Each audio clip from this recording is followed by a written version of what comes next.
Hello everyone, it's me, and today I'll be comparing two script writing softwares I have used. So they're both called Celtx versus WriterDuet. They're the only ones I've used, and I know there's others out there, but these are the ones that I know and am familiar with.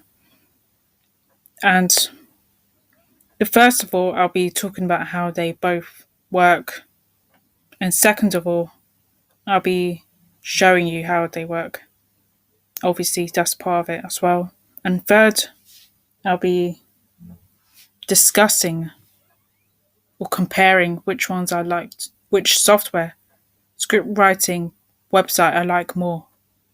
So here you see the front page of Celtx, and you get these plans, these document files you can click on, and if you want to use them, then you can use them, and you can create a storyboard there as well. So, and you can share with other people, and you can call your project a different name if you want. No, I shared it amongst myself, so through another account. So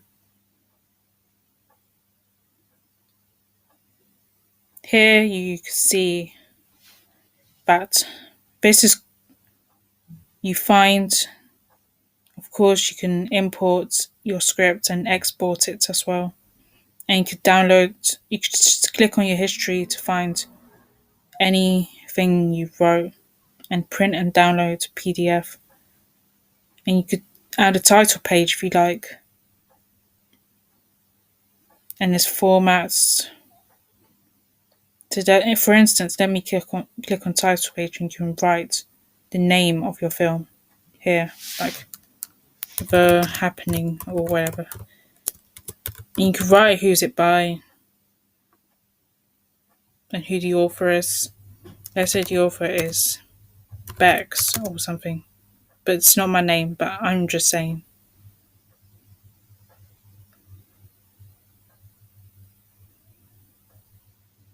And you can go back to the script and you can view it.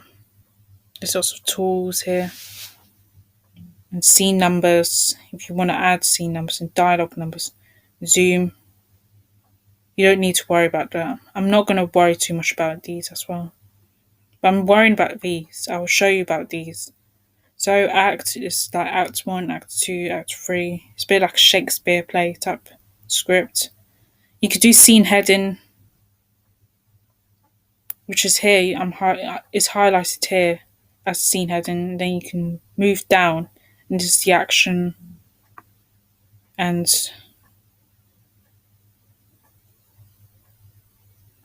the character's called Hannah, and she says this dialogue, I'm bored.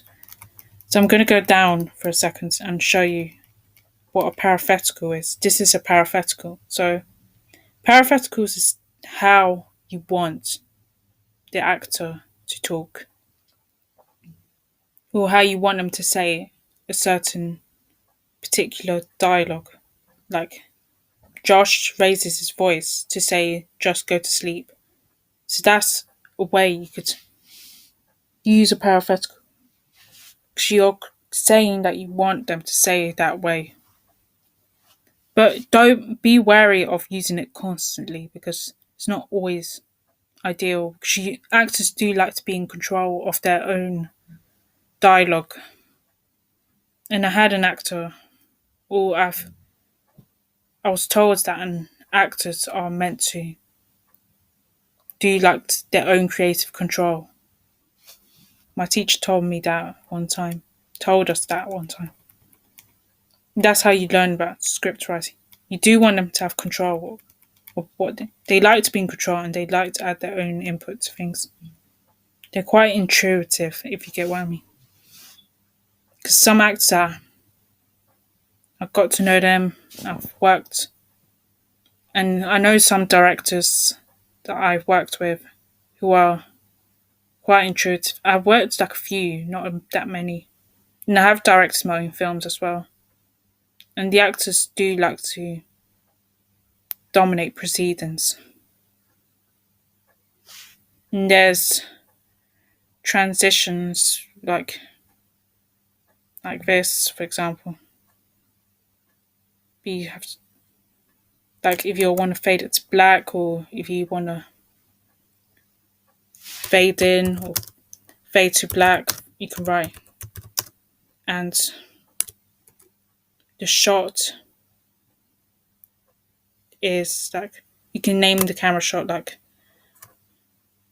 extreme close up, but it's not really necessary to include of man's face or something.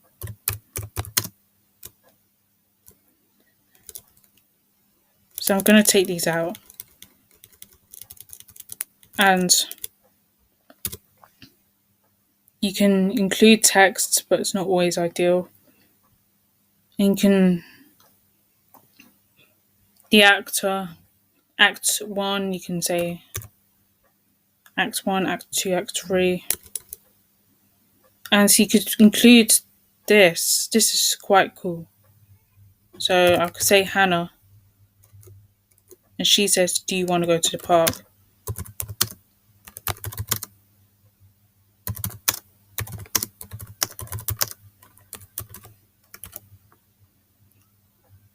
And Josh could answer, "Yeah,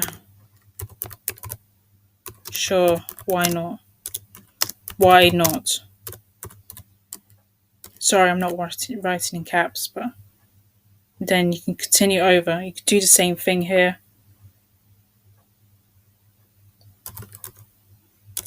You can include more than one person. It depends how you want to write your script. Now, Hannah said, "Let's go then." And Josh could say, "Oh, undo that. Oh, God.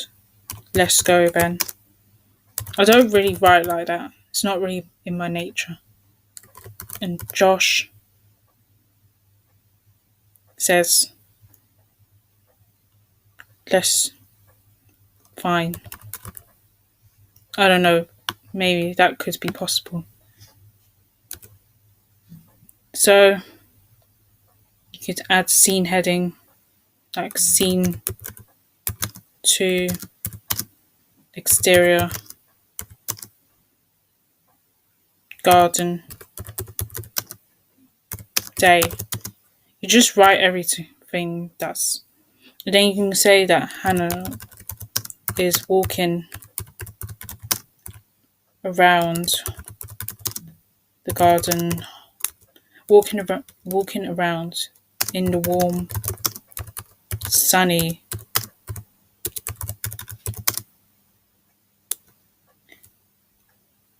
the warm air, and she is holding a cup of tea, basically.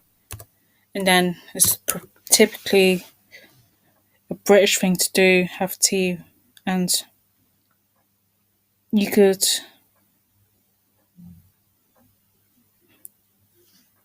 you can add dialogue if you want, saying Hannah has a phone call she has to answer to, she has a phone call to answer. Her phone starts ringing, let's say. I'm not trying to. They can add it for you. But the problem, but yeah, but then I have to put character saying Hannah, "Hey, who's this?" And then you can write the parenthetical. It's just when they're necessary. Okay. Inaudible. Sorry.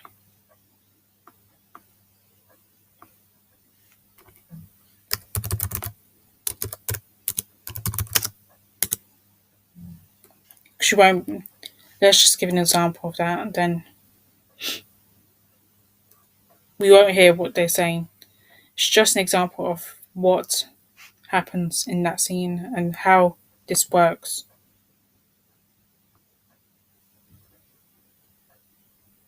Well, the text says, "Please get me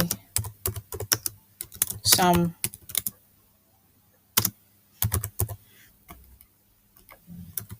food. Sorry about my messiness today. It's all that. Then you could download, share, and there's navigation. There's tools here. Navigates you to scene one. It's quite a cool tool actually. And the title page as well. You can see what the title page is. The breakdown of each. There's not much going on here anyway, so it's not much I could really consider here. We'll just go back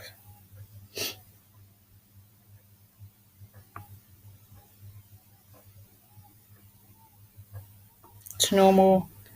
But second of all, I will show you how. So this is the one that I used for my recent script I've written. I'm not going to tell you what's it called because that's not going to happen. So I'd rather keep that to myself.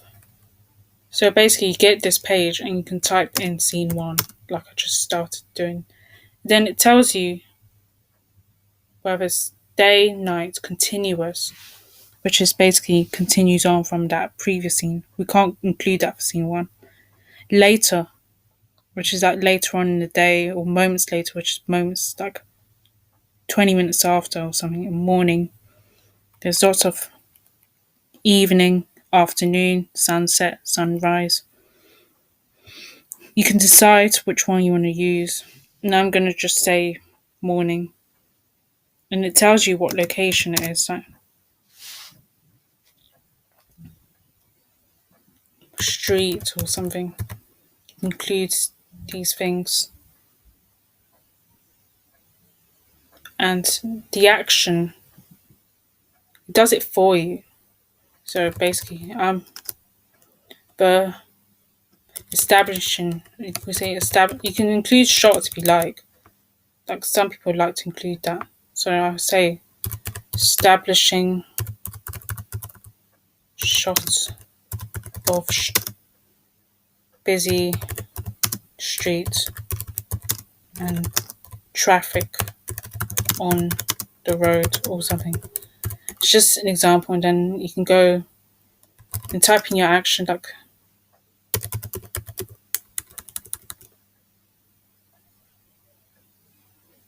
man is having a cup of coffee as he is commuting to work or something. As he is waiting, I should say, for his taxi or something.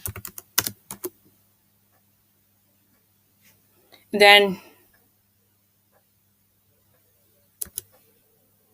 he looks at his phone and wonders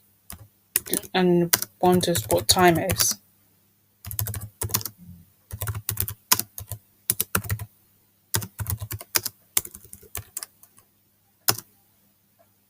He reaches for his bag and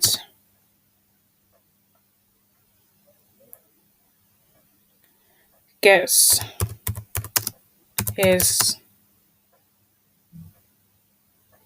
sunscreen on or something, maybe, and rubs it on and rubs it into his skin or something. I'm just making up a dialogue.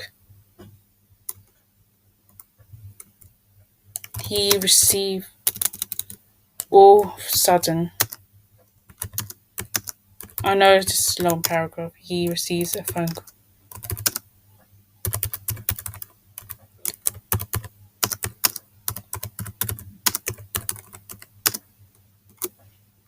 So here you can see him saying man. Or I call him a name Dave.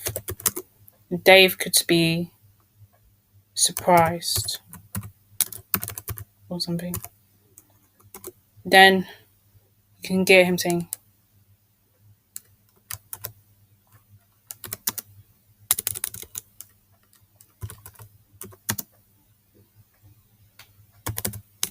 Oh, that's great. I don't know. Or something. Then you can put in. This is a lot. Okay. You can see that location begins interior, exterior. I forgot to put exterior here. EXT. I know, sorry about my layout. So it gives you tips. This is what I like about this website. It's quite simple in terms of knowing when the dialogue works. Then here you can see the scene, how the scene is set up, whether it's set in a day or night. And you can see the description of the setting and what happens in that scene, and the characters name the person, precedes, dialogue, and paratheticals, which I explained is how the character reacts or shows emotion, and knows about how the line is said, like I said before, and dialogue is the person talking. Dialogue is a type of action, but it's only with speech. And transition is rarely used, but you can use it if you like to show transition. Maybe because you want a certain style of film, like you want to use transitions that fade in, fade out, fade to black, fade to white, cross dissolve, blur effect. You can find options in the edit that you want to use to transition for, and the shot is the camera direction close on someone. You can use close up, extreme close up to someone's mouth. A lady with red lipstick is extreme close up of her mouth, for example, and text, it says document that does not fit into another category. And then you can have notes here. Comment that's not part of the document. So you don't really need to include comments. It's not going to be printed out like that. In the outline, and then in TV scripts, it breaks down into sections. If you're doing a series, you should break everything down. So it's easier for you know what episode it is, whether it's episode 1, 2, 3, whatever. And this is an export document, so you can export it how you want. Like, there's few options. You can import it as well. Bold, italic.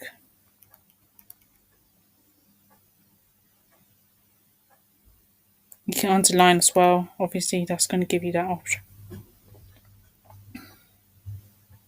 Then you can click on here.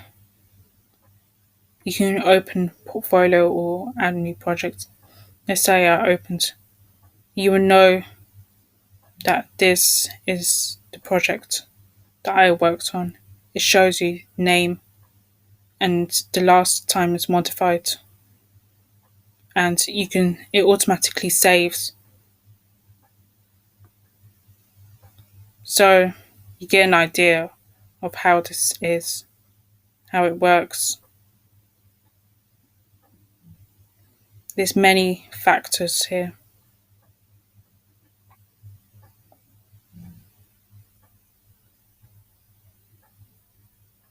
And you can set a goal for yourself.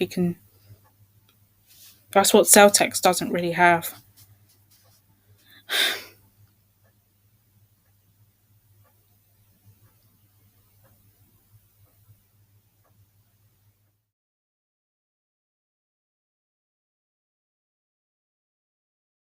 So in terms of WriterDuet versus Celtx, I, I would say that Celtx is a good software, and I was introduced to it to my friend, and as much as I like it, I would say I have a few issues with it.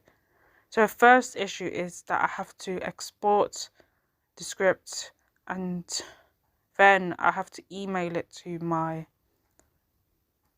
partner that I'm collaborating with this on the script. But the issue is that they cannot edit the script, which is why I prefer WriterDuet for that particular reason. Because WriterDuet, you can share and collaborate with other screenwriters and those who are working on your project. And I do prefer working with other people on that if they are willing to collaborate with me on my story. So I would prefer WriterDuet for that particular reason. And in terms of pricing, even though it's expensive, I would pay for WriterDuet. It's a little bit expensive because they both come similar price, and I do feel the layout for WriterDuet is more simpler than Celtx. And I know Celtx has everything you want, but it's not always that good because you can use other softwares that do storyboards. You can plan your own call sheets and you can do your own, index cards and all that stuff. This is why I prefer WriterDuet. So in terms of the ratings, I'll give WriterDuet like a solid 8.5 out of 10. It just needs improvement because I did struggle to begin with in terms of using the WriterDuet, but I feel it's more user friendly than Celtx. And it does everything for you. It's very good at knowing you can set your own goals like I showed you before, and it's very, very simple and easy to use. And Celtx is very good. It's a bit like Studio Binder where you can find all files and you can download them and you can edit on the actual program itself. But the problem is I would have to export, is mainly for that reason.